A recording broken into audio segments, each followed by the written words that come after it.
ሕማማት ደራሲ ዲያቆን ሄኖክ ኃይሌ። ሶስተኛው ክፍል የይሁዳ እግሮች። ይሁዳ ጌታችንን አሳልፎ ለመስጠት ከአይሁድ ጋር የተስማማው ረቡዕ ዕለት ነበር። ይህ ስምምነት አድርጎ እንደጨረሰ ወደ ጌታና ወደ ደቀ መዛሙርቱ ማህበር ተመለሰ።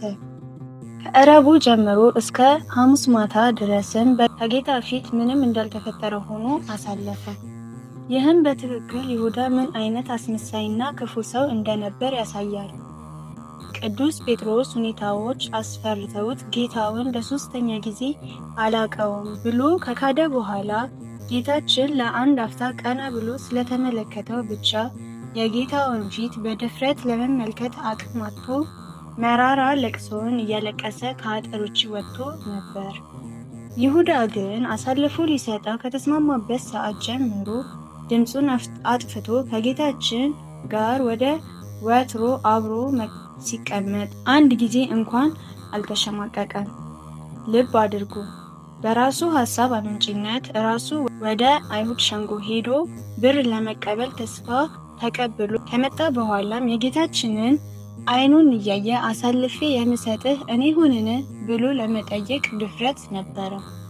በዚያች ሰዓት እንደ ዳንታው እና አቤሮን መሬት ተሰንጥቃ ስላልዋጠችው ምላሱ ከጉሮሮ ጋር ስላልተጣበቀ በድፍረትና በመናቅ በእውነተኛው ጌታ ላይ የተናገሩት የሽንገላ ከንፈሮች ዲዳ ባለመሆናቸው የፈጣሪን ትዕግስቱን እናደንቃለን።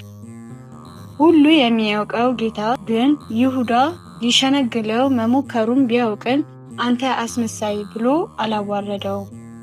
የእግዚአብሔር ነቢይ ኤልሳ ሎሌው ገያዝ የማይገባውን ገንዘብ ከለምጹ ከነጻው ከሶርያዊ ነዕማን ተቀብሎ ቤቱ ወስዶ ከሸሸገ በኋላ ምንም እንዳልተፈጠረ ሆኖ ከፊቱ መጥቶ ሲቆም ገያዝ ሆይ ከወዴት መጣህ ብሎ ጠይቆት ነበር።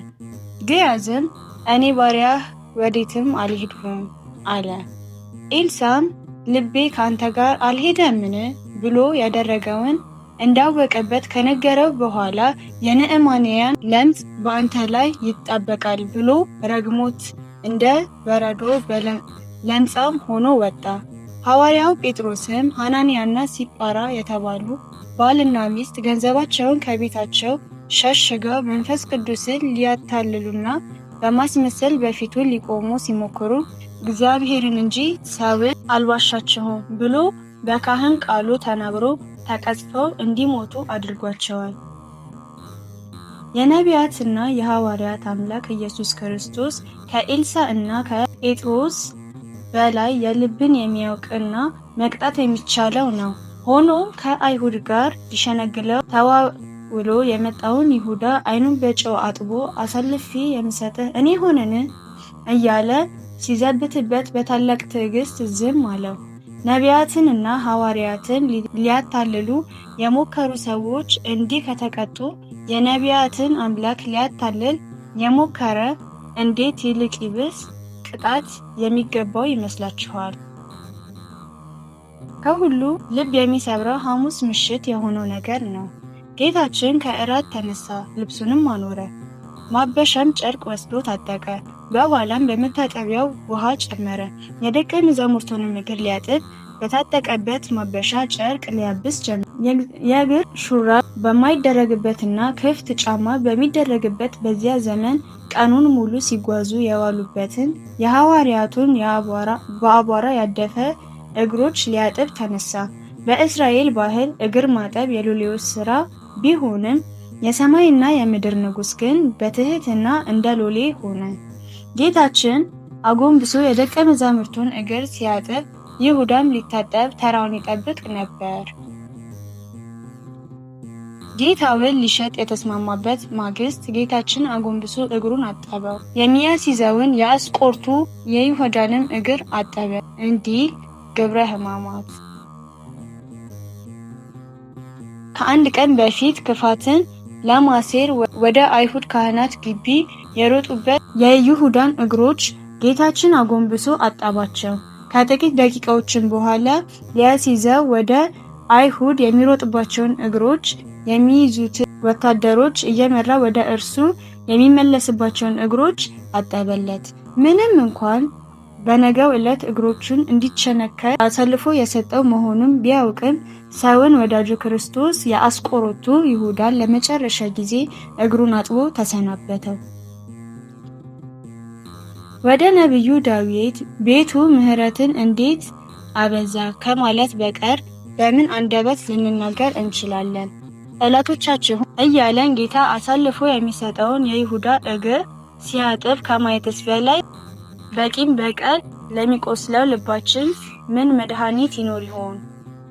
ይሁዳ ሆይ እስኪ አንድ ጊዜ ንገረን፣ ጌታ አጎንብሶ እግርህን ሲያጥብ እንዴት አስቻለስ?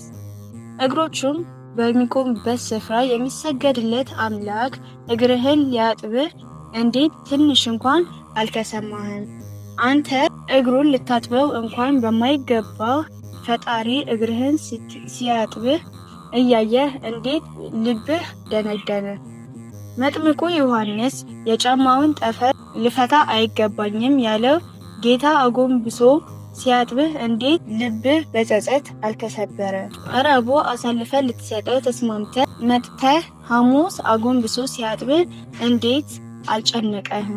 ከአይሁድ ጋር የተስማማኸው ነገር ይቅርብኝ ለማለት ዝቅ ብሎ ካጠበ ሰዓት የተሻለ ማሰቢያ ጊዜ ከየት ይገኛል? በፍቅሩ ሰውን ክፋትህን በትህትናው ደግሞ ትዕቢትህን እንዴት አልታየህም? እንዴትስ እግሮችህን ሰጥተህ ያለ ሐሳብ ታጠብ? ቅዱስ ጴጥሮስ እንኳን ጌታ ሆይ እንዴት የኔን እግር ታጥባለህ ብሎ ተጨንቆ ጠይቆ ነበር። የኔን እግር ለዘላለም አታጥብም ብሎ ተከላክሎም ነበር። ልበ ደንዳናው ይሁዳ ግን ዝም ብሎ እግሮቹን ሰጠ። የከዳውን ጌታ የቁልቁል እየተመለከተ ለአፍታ እንኳን ልቡ አልተመለሰም። ሐዋርያት ባጠበው እግራቸው ለጊዜው ፈርተው ቢሮጡም በኋላ ግን ተመለሱበት። የአምላክ እጅ በታጠበ እግራቸው ያለመሰልቸት ዓለምን ዞረው ወንጌሉን አስተምረው እስከ ሞት ድረስ ታመኑ። በእግራቸው እንደ ስማቸው ሐዋርያት ተጓዦች ሆኑበት። ይሁዳ ግን በአምላክ እጅ በታጠበው እግሩ ወደ አይሁድ ገስግሶ ጌታውን ለሚያንገላታው ጦር መንገድ እየመራበት ተመለሰ። አቤቱ የማትደፈር አንተን ደፋር ይሁዳ ደፈረ።